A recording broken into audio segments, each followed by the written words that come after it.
Hi guys, nandito kami ngayon sa Greenwood.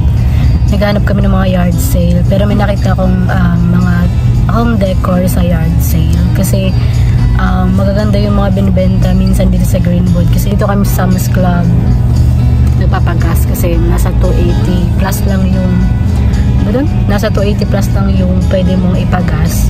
So medyo mura siya. Ito pa rin nabili kong mga home decor sa yard sale. Nasa $1 lang siya. Ang mamahal kasi nito sa pagsa-shop. Ito mura. May mga, ito yung nabili kong dun sa yard sale. Ito siya. Ganda ng pagkagawa niya. Nasa $2 lang siya. Parang nasa 100 pesos yung bili ko dun sa yard sale. Kaya tuwang-tuwa ako kasi pwede siyang style sa bahay. Pero may nabili na ako sa restroom namin na mga pang home decor. And then, nasa $3 siya. Ito siya, Be Kind. Tapos, meron pang iba. Ito pa. Nabili ko siya, $1 lang siya. Tapos, ito pa.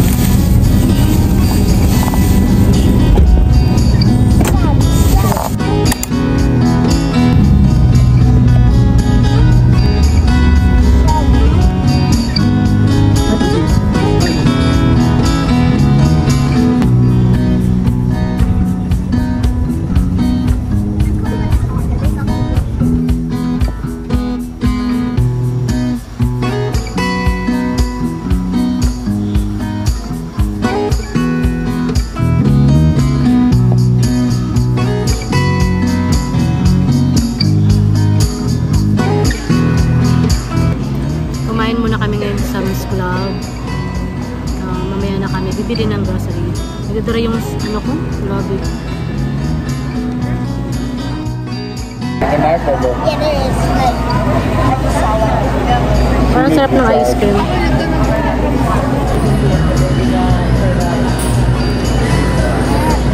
Oh, you get a cheesy one.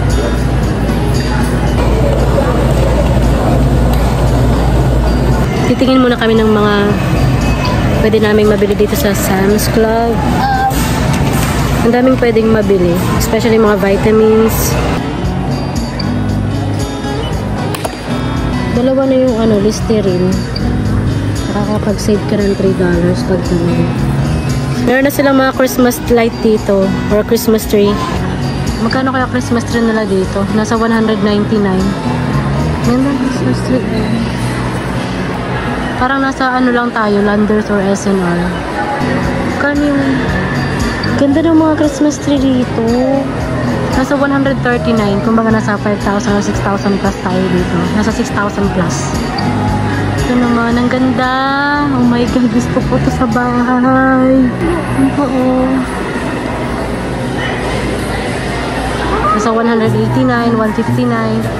Nakatuwa. Nakatuwa, nakakamiss yung Pasko sa Pilipinas. First time namin dito magpapasko sa Pilipinas. Sa US. Tara na!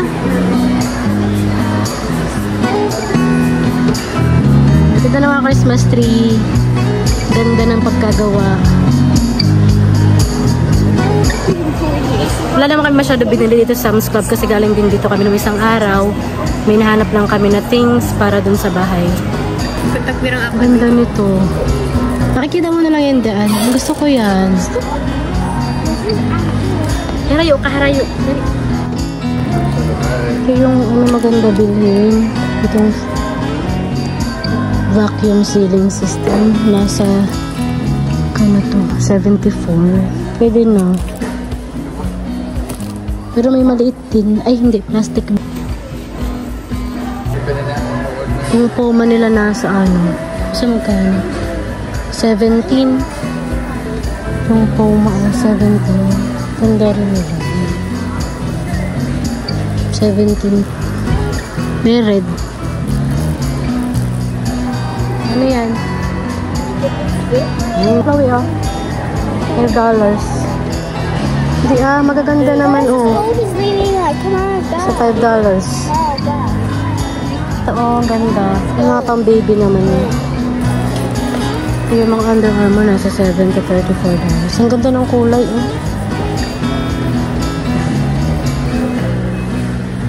Ang gusto ko muna ng Under Armour kasi nasa 34. May mga black din siya, tas may mga partner na pants. Ganda.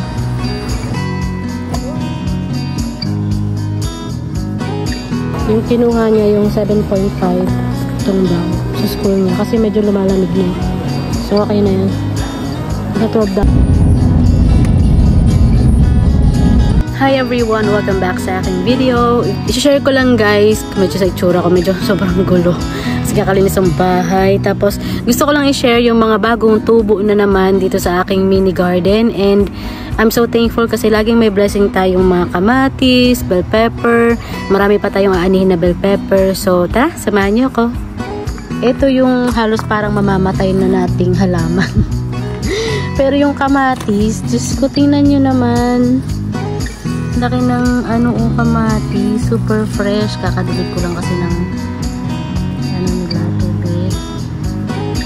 Ayan, tapos meron pa. Actually, pwede nang i-harvest yan kaso hindi ko pa naman siya gagamitin.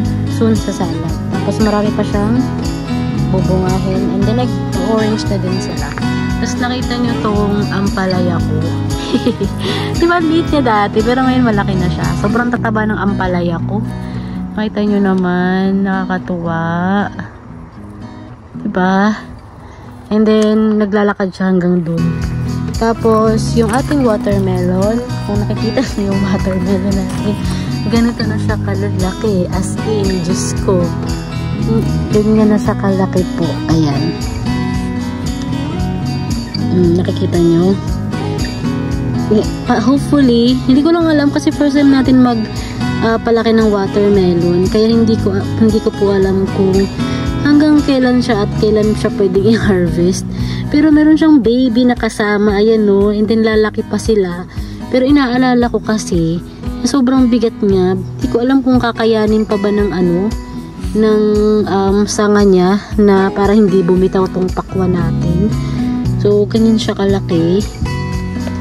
And then, tuwang-tuwa naman ako dito sa ating green scallion or parang dahon ng sibuyas. Ayan siya. Ang healthy nito, grabe.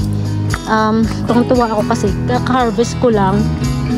Nakita nyo naman kung gaano siya ka-fresh. And then, kung gaano karami. And then, kakapal yung mga leaves niya. Kasi inaalagaan ko kasi sila ng mabuti kahit season na ng fall. Pero, continue pa rin tayo na palakihin sila, padamihin. So, ayan. Kaka-harvest ko lang ng mga 3 tangkay niya. 3 tanim pa dito. Pero, ito yung natira.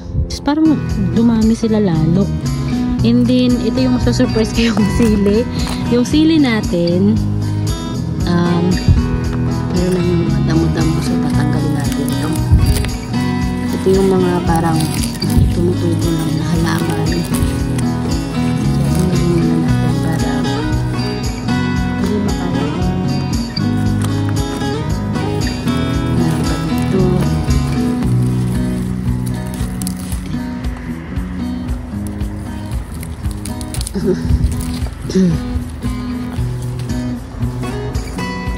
Ngayon kung nakikita nyo yung sili, di ba ang liit pa lang nito kung nakikita nyo yung unang vlog ko. Ayan siya. Ang ganda. Ayan oh. Tapos hindi ko na talaga siya na-harvest kasi kaka-harvest ko lang ng isang araw. Ang dami niya ng bunga, pero tuwang-tuwa ako kasi syempre ang daming blessing ni Lord na binibigay. Kasi nagagamit natin yan sa pagluto, especially itong sili na nagawa ko ng chili flakes. Binibilad ko yan. Tapos ito pa yung iba. Parang ito dati pero ayun, parang nag-grow, nanghihinayang ako pagdating ng taglamig. Mamamatay silang lahat. Ewan ko kung paano sila mabuhay pa. Hopefully, sa next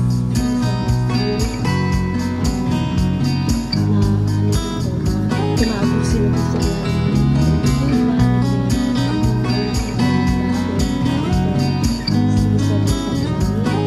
tapos ito yung ating ito yung mga seeds na kinakain ko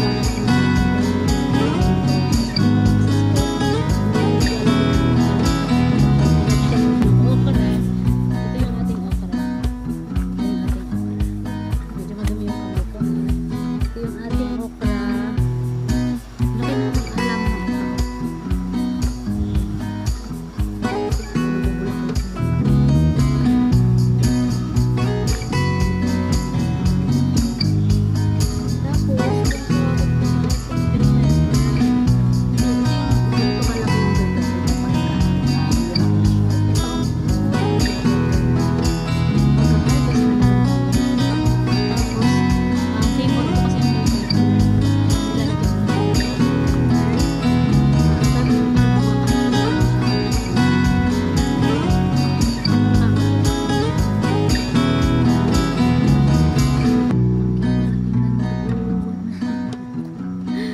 ko itong mga flowers. Dati halos matay-matay na to, pero ngayon yun, nagkabulaklak ulit sila.